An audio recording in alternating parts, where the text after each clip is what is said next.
Bonjour à tous, je vais vous présenter un tutoriel dédié aux méthodes sort, filter et reduce. C'est un tutoriel qui fait partie d'une playlist, je mets un lien dans la description. Alors on va commencer par voir une précaution qu'il faut prendre avant d'envisager d'utiliser sort, filter et reduce. Ces trois méthodes sont des méthodes de l'objet de constructeur Array. Donc prenez la précaution de vous assurer que vous êtes en train de travailler sur un tel objet. Il y a beaucoup de tableaux qui sont de simples collections qui ne sont pas dotés de ces méthodes. C'est le cas en particulier lorsque vous travaillez sur le DOM. Alors si vous avez affaire à une collection que vous ne savez pas la transformer en array, je mets un lien dans la description, il y a un tutoriel où je vous explique comment faire ça. Que fait la méthode sort? Alors la méthode sort sert à trier les valeurs d'un tableau. Trier, ça veut dire changer l'ordre des éléments et le faire selon un critère de tri. Alors il y a deux façons de l'utiliser. La première, vous utilisez une fonction de tri par défaut, et dans ce cas, le tri est alphabétique au sens large, c'est-à-dire que ce tri se fait selon le jeu de caractères Unicode UTF-16.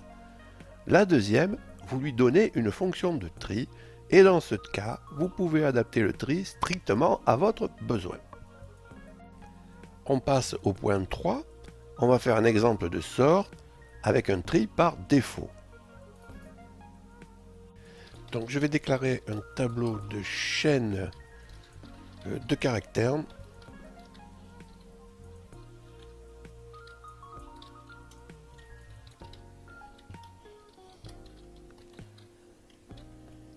Maintenant là je vais déclarer un tableau tab2 et je fais un tab1.sort, puis j'affiche le tab2.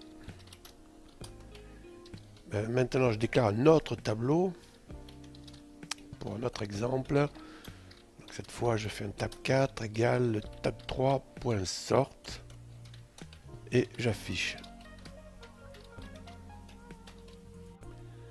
On va exécuter ce script dans le navigateur, donc j'ai fait un open in browser. Vous, selon votre environnement, eh bien, vous faites ce que vous avez besoin de faire pour l'exécuter dans le navigateur. Donc voilà le résultat de mes deux tris. Donc le premier tri porte sur des chaînes de caractères. Vous voyez qu'il s'est basé sur la première lettre de chaque chaîne pour faire son tri. Aucune chaîne avait la même lettre comme première lettre, donc il lui a suffi d'examiner les premières lettres pour pouvoir faire ce tri. Bon, là c'est tout ce qu'il y a à dire. Dans le deuxième cas, je lui avais fourni un tableau d'entier, un tableau de number, donc en JavaScript.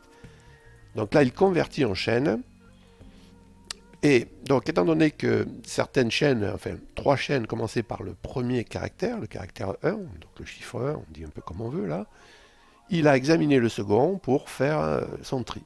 D'accord? Donc quand il n'y en a pas, il l'a mis en premier. Bon, ça, je ne savais pas trop d'ailleurs ce qu'il ferait là. Et puis ensuite, il a mis le 0, puis ensuite il a mis le 2.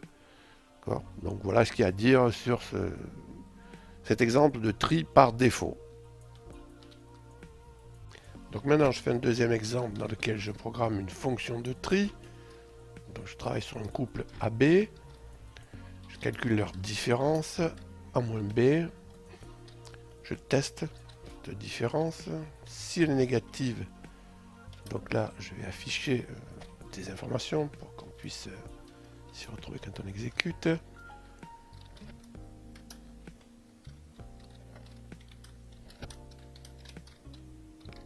Donc on permute.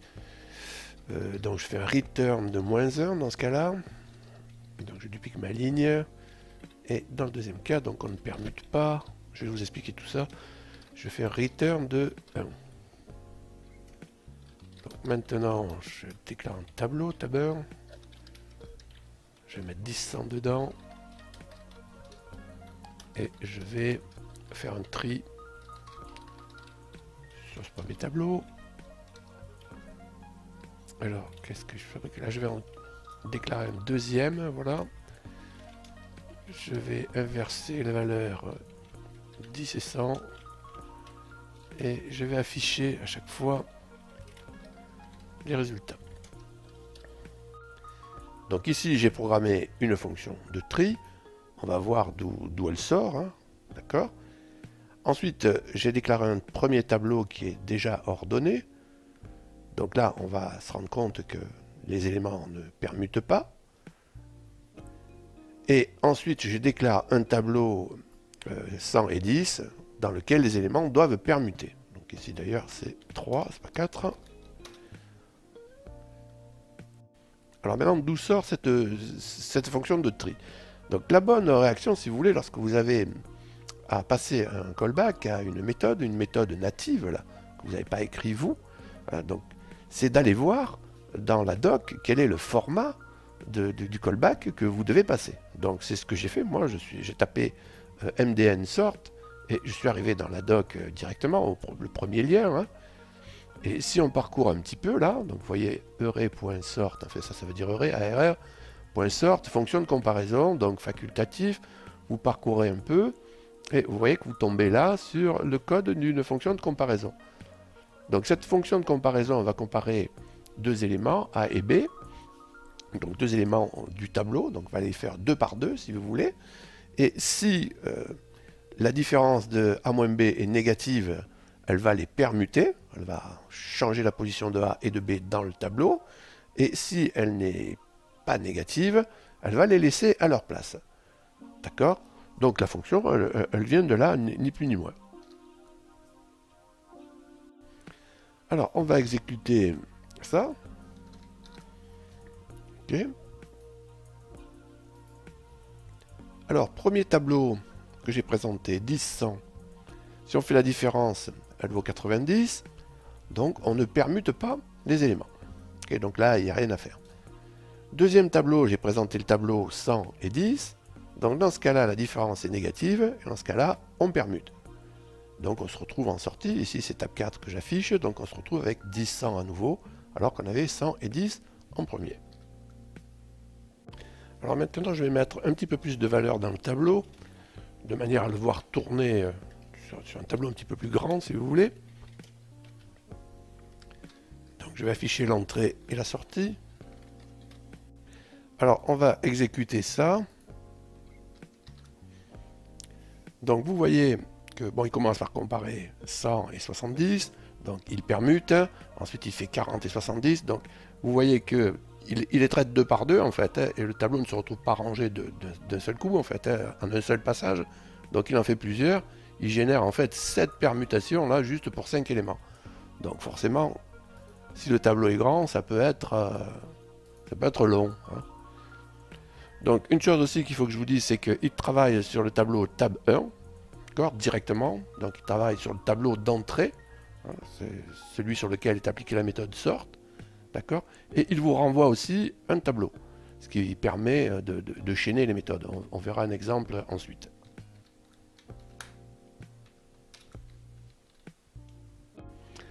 Alors on va enchaîner là, sur le point 5, que fait la méthode filter. Donc là, j'ai envie de prendre la doc, de taper mdn, ok, filter derrière, j'ouvre ça, ça sort en général dans les premiers résultats, hein. Donc la méthode filter crée et retourne un nouveau tableau. Ce tableau contient tous les éléments du tableau d'origine qui remplissent une condition déterminée par la fonction callback. Ok, donc le callback contient une condition. Bon, on va aller un petit peu plus loin, on va nous en dire un petit peu plus. Donc paramètres, il s'agit du callback. Donc ici, cette fonction est appelée avec les arguments suivants. Donc vous avez la liste des paramètres à fournir au callback. Donc moi, je vais faire un exemple où je vais me contenter du premier, l'élément à traiter. Vous voyez, donc vous pouvez avoir besoin de plus, ça dépend de vos besoins. Ensuite, on vous parle de cette fonction callback. Cette fonction renvoie true ou une valeur équivalente si l'élément doit être conservé pour le tableau résultat et false dans le cas contraire. Bon, bah, c'est ce qu'on a à faire, hein, là, ok. Alors, qu'est-ce que j'ai fait? Alors, pour gagner un peu de temps, j'ai récupéré un tableau.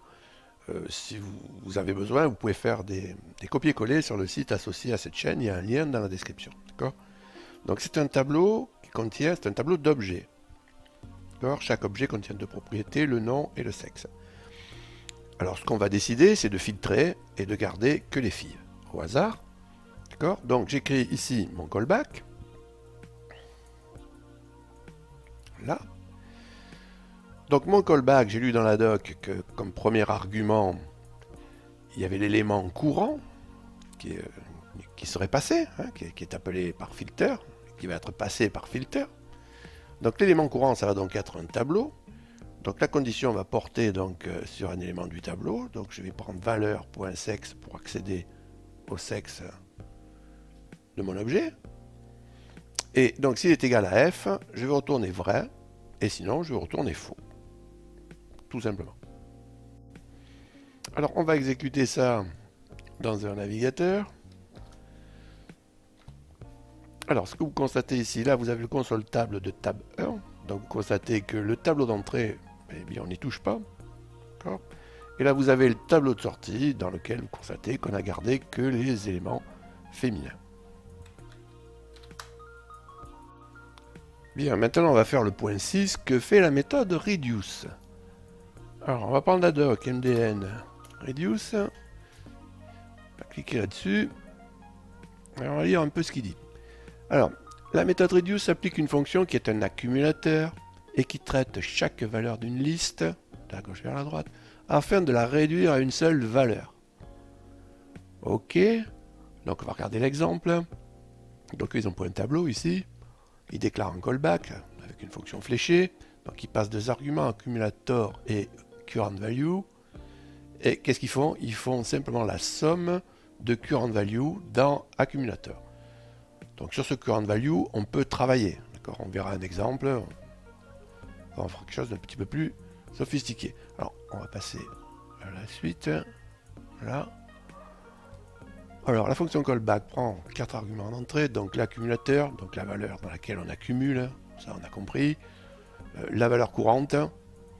Bon, ça aussi, on a compris. Alors, il y a une particularité sur un argument supplémentaire qui est la valeur initiale. Si elle est fournie, elle servira au premier appel. D'accord? Donc là, ça c'est une valeur initiale qui est fournie, mais pas callback, hein, qui est fournie à l'appel à reduce. C'est le deuxième argument de reduce. Okay? Bon, on va faire un exemple, c'est le mieux. Alors, donc là, j'ai récupéré un tableau. Je vais déclarer une variable, let total panier. Je vais appeler sur ce panier reduce. Je vais construire le callback en passant total article. Je vais mettre des consoles log pour qu'on voit évoluer les valeurs d'article prix, puis d'article quantité.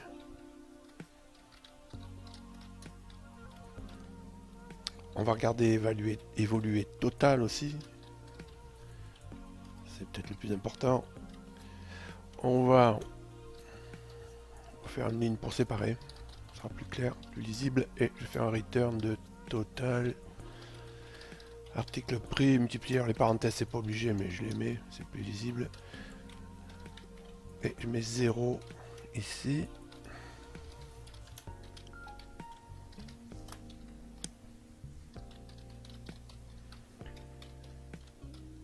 Alors ici, pour aller plus vite, donc j'ai récupéré un tableau d'objets. Vous avez un lien dans la description vers le site associé à cette chaîne. Si vous voulez faire des copier-coller, donc vous voyez là, j'ai un objet, d'accord, où il y a les champs produits, donc le nom du produit et surtout le prix et la quantité. Donc ce que je cherche à faire, c'est le total du panier. Ok, donc je vais faire les produits pris par quantité et je vais les accumuler dans le total. Donc ici j'affiche des variables pour les voir évoluer. Le plus important c'est l'affichage de total. Là vous comprendrez bien qu'on accumule dans le total. D'accord. Et ici j'ai fait un return, alors ça on ne l'avait pas vu dans la doc, j'ai fait un return de ce que je veux accumuler. Donc j'ai fait un return de total plus article prix fois article point quantité. Et je suis obligé de faire un return de cette quantité là. Alors dans la doc on l'a pas vu parce qu'il y avait une fonction fléchée avec une seule instruction. Donc le return était implicite, mais si on regarde la doc, il faut faire un return. D'accord. Et pour finir, j'affiche le total du panier. Alors ce qu'il ne faut pas que j'oublie de dire, c'est qu'ici j'ai passé un argument supplémentaire à reduce, donc ça c'est la valeur initiale de total. Alors maintenant on va exécuter ça dans un navigateur. Ok, je vais le décaler là. Alors, donc les consoles log sont faits avant le return. Ce qui fait que, donc là j'affiche prix quantité et total vaut toujours 0. Il n'y a pas eu encore l'accumulation. Si l'accumulation est là, vous retrouvez ce 1 fois 50 ici. D'accord? Ensuite, vous retrouvez le 1 fois 20 accumulé avec les 50 ici. Donc 70 forcément. Et ainsi de suite. Donc le total du panier fait 132 euros. Alors donc maintenant on va faire le point 7 ici tout en bas. On va faire la mise en cascade de filter et de reduce. Alors on va insérer un petit filter là. On va le chaîner. Il faut mettre un petit point entre les deux. Et ici je vais écrire une fonction fléchée. Je vais faire correspondre article à article point prix inférieur à 20. Alors qu'est-ce que ça veut dire ça? Ça veut dire que je vais retourner l'évaluation de cette condition. Si le prix est inférieur à 20, strictement inférieur à 20, je retourne true. Sinon, je retourne false. Donc, je vais filtrer les deux d'en haut, probablement. Alors, on va exécuter ça. Open in browser. Et vous voyez le résultat. J'ai filtré les deux produits qui ont des prix supérieurs à 20 euros. Ok, donc ça fonctionne. Hein. Alors ce tutoriel est terminé. Je vous remercie de m'avoir écouté. Si vous avez appris quelque chose dans ce tuto ou si vous l'avez trouvé intéressant, n'hésitez pas à liker et n'hésitez pas à partager. Si vous voulez être prévenu lors de chaque mise en ligne de nouvelles vidéos, je vous rappelle que vous avez la possibilité de vous abonner à cette chaîne. Dans ce cas, n'oubliez pas d'activer les notifs. Salut et à bientôt.